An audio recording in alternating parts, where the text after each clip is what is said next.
Saka imi chirwere chenyu ndechei? Kufunga non-stop. Munofunga non-stop.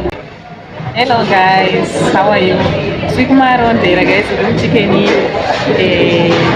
ndasangana nasister vangu guys, vane chirwere chavo chandinoda kuti munzwisise kuti chiripo chirwere ichocho.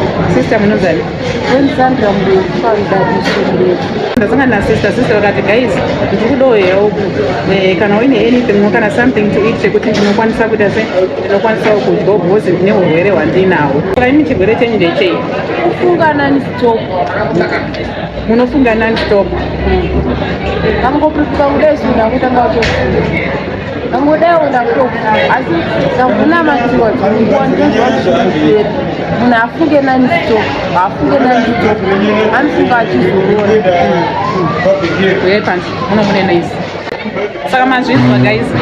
Sister vangu mukati matiri mune noise. Asi sister vangu ava, you know what, she's such a lovely lady. But then vane problem yavainayo. Vane urwere vavakutori vanawo hwekufunga non-stop.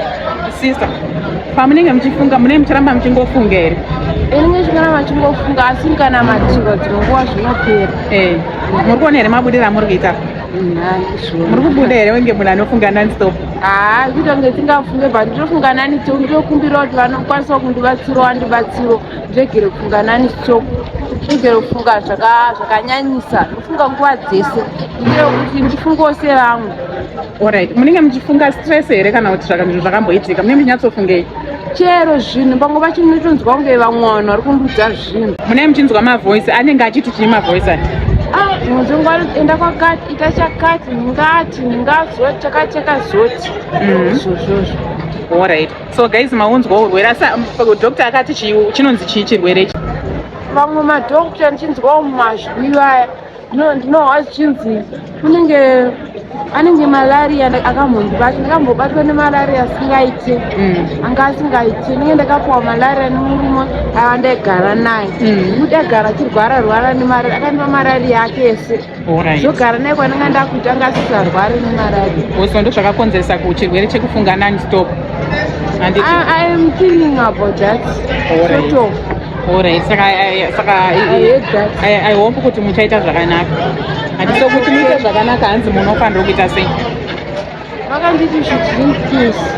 Mapills acho apa mari ndo yamusina? My sisters are taking good care of me. Ndandati muise nhamba dzenyu kuitira kuti panenge kana paine vari kubatsirawo. I can give you their number. Alright, chisai nhamba dzenyu. Vanofeila kundipa mapills acho nemainjection. Alright, saka chitaurai nhamba dzenyu. Chitaurai nhamba dzenyu. Ndiri kuendawo kufuneral sekuru vangu vakashaya. 078 30 38 362. Edzemunina wangu mudiki wacho. Dzemuhombe wacho vanonditeedzera ini 078 30 46 434. Dzose dziri paiko kesho? So vanokwanisa kukandirawo iko kesho vanenge vada kubatsira handiti? Saka iripo sister. Mwacho anonzi Bridget, mwacho anonzi Patience. Alright. Vanina wangu vese. Musare zvakanaka ndamirirwa. Takuda kuenda izvezvi tinoenda kwaRusape uko. Saka mungotingoka something kenyu nekasende kamukanda kwenyu. Next time tisangana. We meet again. Bye guys. Thank you sister. Thank you everybody. Thank you.